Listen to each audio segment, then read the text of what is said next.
napaka dumi. Pero hindi ba parang ang nakakatawa dun kung parehas lang ng damit si Trillanes at least hindi siya corrupt. Kasi nga, wala siyang pambili ng damit. Itong damit ko, 2017 pa yan. Si Trillanes rin ang nagpakulong kay Duterte papuntang The Hague sa ICC.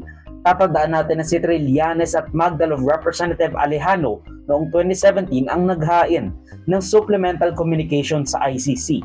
Basically a step para maumpisahan ang pag-iimbestiga ng ICC kay Duterte over the war on drugs at alleged crimes against humanity na kanyang sinasagawa as the President of the Philippines 1 year into his presidency. Hindi naman ibig sabihin na pag pinail niya ay tama siya. Diba? Sinasabi nila na unwilling. Alam mo, meron tayong rules to follow.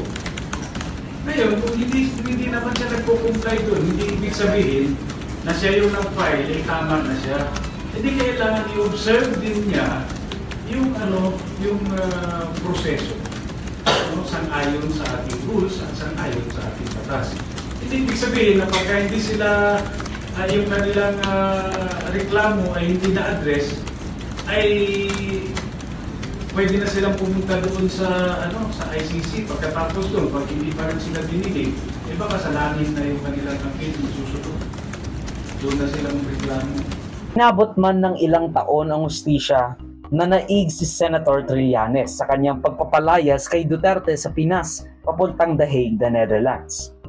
Kung isipin natin, bakit raw hindi napakulong ni Duterte si Trillanes sa kahit anong corruption o even jaywalking man lang? The only way na napatahimik, hindi nga napatahimik, na napahimas ng